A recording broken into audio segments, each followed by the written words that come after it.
नमस्कार। मैं हेमंत कृष्ण द संकेत लाइव में आप सभी का स्वागत है।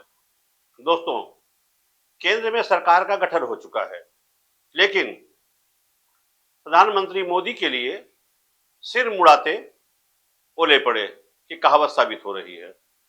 सरकार बन गई और उन्होंने अपने वर्चस्व का प्रयोग करते हुए विभागों का बंटवारा कर दिया। ये तो मैंने चुनाव के पहले ही कहा था कि मोदी जी आसानी से सरकार तो बना लेंगे, लेकिन तोड़ फोड़ करना पड़ेगा, फुल फ्लैश सरकार नहीं बना पाएंगे। और वही हुआ। लेकिन अपनी वाकपटुता के कारण उन्होंने टीडीपी और जेडीयू को अपने साथ मिला लिया। उनकी वाकपटुता में ये दोनों दल उनके साथ आ गए और उन लोगों को लगा कि विभाग उन्हें ठीक ठाक मिल जाएंगे। लेकिन जब कल पहली बैठक हुई कैबिनेट की, तो उसमें सारे पत्ते अपने आप खुलते चले गए। यानी टीडीपी और जेडीयू को झुंझुना पकड़ा दिया, मंत्रालय का झुंझुना पकड़ा दिया। और ये आरोप आपके सांसद संजय सिंह ने लगाया। कल भारतीय जनता पार्टी के नेतृत्व वाली तथाकथित एनडीए सरकार के मंत्रालय की घोषणा हुई। तथाकथित इसलिए कह रहा हूं कि अभी भी इस सरकार को मोदी 0.3 सरकार कहा जा रहा है और इंडिया गठबंधन के दलों को जिस बात की आशंका थी वो पूरी तरह से सच साबित हुई। ये पूरा जो एनडीए घटक दलों को जो मंत्रालय मिला है, वो मंत्रालय अगर आप देखेंगे तो उस मंत्रालय की सूची में एनडीए के घटक दलों को ना तो गृह मिला, ना रक्षा मिला, ना वित्त मिला, ना विदेश मिला, ना वाणिज्य मिला, ना रेल मिला, ना सड़क मिला, ना कृषि मिला, ना शिक्षा मिला, ना स्वास्थ्य मिला, ना दूरसंचार मिला। खाली हाथ में झुंझुना मंत्रालय मिला, झुंझुना मंत्रालय। और ठीक भी कह रहे हैं वो, क्योंकि सारे मलाईदार और जिम्मेदार विभाग अपने भाजपा के सांसदों को नरेंद्र मोदी ने बांटा है। सारे पुराने विभाग अपने पुराने मंत्रियों को दे दिया। जैसे गृह विभाग अमित शाह को दिया, रक्षा विभाग राजनाथ सिंह को दे दिया, परिवहन मंत्री गडकरी को बना दिया। तो कहने का मतलब जितने प्रमुख विभाग थे उन्होंने सारे के सारे अपने भाजपा के चहेते कहिए या पुराने मंत्रियों में बांट दिया। जो जिन जिन विभागों की मांग टीडीपी और बिहार के नीतीश कुमार मांग रहे थे, वो उन्हें कतई नहीं मिला। अब सरकार बन गई है, घटक दल साथ मिलकर के सरकार चला रहे हैं, तो असंतोष तो फैल ही गया है। असंतोष तो यहां तक है कि महाराष्ट्र में शिवसेना शिंदे गुट के एक मंत्री खुलकर सामने आ गए और उन्होंने कहा कि बिहार को 5 मंत्री मिले हैं और हमारे शिवसेना के 7 सांसद जीत के गए हैं शिंदे गुट से, उन्हें केवल 1 मंत्रालय मिला है। तो वहां भी असंतोष है। लगता था शिवसेना इंडिया का बहुत पुराना गठबंधन का साथी है और जैसे कि शिवसेना पार्टी को राज्य मंत्री का मंत्री पद मिला है, तो कैबिनेट मंत्री अगर मिलता था तो जो मैसेज आगे वो अच्छा जा सकता था। जैसे कि चिराग पासवान, इनके 5 सांसद चुन के आए, उनको कैबिनेट मंत्री मिला है। कुमार स्वामी जी, उनके 2 सांसद चुन के आए, उनको कैबिनेट मंत्री मिला है। और जीवन मांझी जी, उनको एक ही संसद है, उनको कैबिनेट मंत्री मिला है।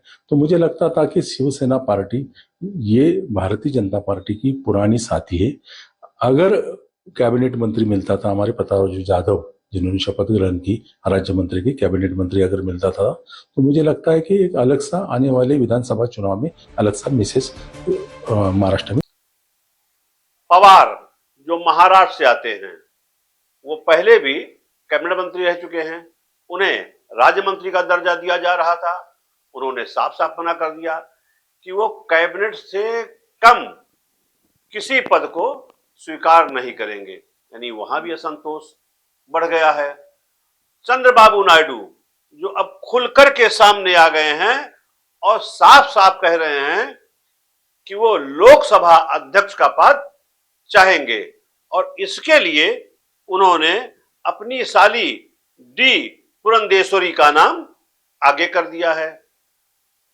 अब सवाल यह है कि लोकसभा अध्यक्ष का पद भाजपा अपने साथ चाहती है, टीडीपी और जेडीयू ये चाहती है कि लोकसभा का अध्यक्ष जो हो वो उनके दल का हो, ताकि ऐसे मौके पे जब कभी विवाद बढ़े तो कम से कम लोकसभा का अध्यक्ष उनका हो। ये सारे लोग जानते हैं कि अगर लोकसभा का अध्यक्ष बीजेपी का होगा तो आने वाले 6 महीनों में जो छोटे छोटे दल हैं, जिनके पास एक सांसद, 2 सांसद, या इन दोनों बड़े दलों से भी अमित शाह तोड़फोड़ करेंगे और अपना आंकड़ा जो 240 का है भाजपा का, वो 272 पार करेंगे। और जब वो 272 पार कर देंगे, यानी उनकी बीजेपी मजबूत हो जाएगी लोकसभा में, तो चाहे टीडीपी हो चाहे जेडीयू हो, वो हाशिए पे आ जाएगी, और ये कतई चाहते नहीं हैं। अब सवाल ये है कि बहुत खुल करके नीतीश कुमार क्यों नहीं बोल रहे हैं। उसका कारण है क्योंकि वो चाहते हैं कि अभी जब चुनाव आगे होने जा रहा है इस वर्ष, तो उनके प्रदेश का भी चुनाव अन्य राज्यों के साथ विधानसभा का हो जाए। और अगर इस वक्त बिहार में चुनाव हो जाता है राज्य का, विधानसभा का, तो नीतीश कुमार आसानी से अपनी सरकार दोबारा जीत करके बना लेंगे। क्यों? क्योंकि भाजपा उनके साथ में रहेगी, और भाजपा का मत अगर जेडीयू के साथ जुड़ करके आ गया, और आएगा ही, तो मजबूती से सीट ले आएंगे, और जब सीट ले आएंगे तो पुनः मुख्यमंत्री बन जाएंगे। तो वो इसलिए बहुत खुल के विरोध नहीं कर रहे हैं, लेकिन चंद्रबाबू नायडू को पीछे से उन्हें आगे कर रहे हैं कि लोकसभा का अध्यक्ष टीडीपी का हो जाए। अब जब नीतीश कुमार चाह रहे हैं कि टीडीपी का लोकसभा अध्यक्ष हो, तो टीडीपी के साथ पूरा विपक्ष आके खड़ा हो गया है, और विपक्ष ने कहा है कि अगर टीडीपी अपना अध्यक्ष खड़ा करता है तो पूरा समर्थन दे देंगे टीडीपी को। तो क्या 18 को जब लोकसभा आहूत की जाएगी, वो सबसे पहले लोकसभा अध्यक्ष का चुनाव होगा। सर्वसम्मत से अगर हो गया तो कोई बात नहीं, और अगर सर्वसम्मत से नहीं हुआ और टीडीपी ने अपना प्रत्याशी लोकसभा के लिए उतार दिया भाजपा के खिलाफ, तब तो कमाल हो गया, और इसका फायदा विपक्ष भी उठाएगा। विपक्ष जो है सीधे सीधे टीडीपी के साथ खड़ा हो जाएगा, और तमाम जो छोटे छोटे दल हैं वो भी खड़े हो जाएंगे। तो चुनाव निश्चित है। जब चुनाव होगा तो टीडीपी का अध्यक्ष जीत जाएगा। विभागों के बंटवारे के साथ साथ अमित शाह और प्रधानमंत्री नरेंद्र मोदी दोनों बुरी तरीके घिर गए हैं, अंदर से भी बाहर से भी। अंदर से उनके सहयोगी दल खींचतान मचा दिए हैं, विपक्ष ने खींचतान का फायदा उठाया, और वो जेडीयू के साथ खड़ी हो जाएगी, टीडीपी के साथ खड़ी हो जाएगी, और लोकसभा में अध्यक्ष का अगर चुनाव हुआ तो वोटों का बंटवारा होगा, भाजपा हार जाएगी, टीडीपी की डी पुरंदेश्वरी अध्यक्ष हो जाएंगी। तो ये तो अंदर बाहर से गिर रही हैं। अब दूसरी तरफ संघ के मोहन भागवत ने भी हमला कर दिया है और साफ साफ कहा है कि चुनाव में मुकाबला तो जरूरी है, लेकिन झूठ पर आधारित नहीं होना चाहिए। मोहन भागवत ने कहा कि सरकार बना लिया है आपने तो अहंकार मत पालिए।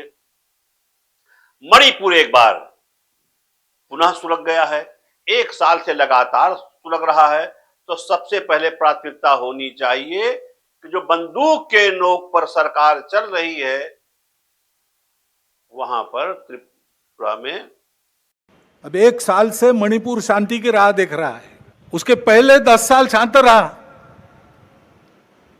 पुराना गन कल्चर समाप्त तो हो गया ऐसा लगा, और अचानक जो कलह वहां पर उपज गया या उपजाया गया, उसकी आग में अभी तक जल रहा है, त्राही त्राही कर रहा है। कौन उस पर ध्यान देगा? प्राथमिकता देके उसका विचार करना ये कर्तव्य है। मणिपुर में काबू किया जाए, मणिपुर सुलग रहा है, मणिपुर को सुलगने से बचाया जाए। तो मतलब चौतरफा हमला सरकार बनते ही नरेंद्र मोदी ने झेलना शुरू कर दिया है। मतलब अहंकार है इनका। उन्हें कुछ विभाग अपने सहयोगी दलों को देना चाहिए था। वो जैसे गृह दे सकते थे, रक्षा दे सकते थे, फाइनेंस दे सकते थे।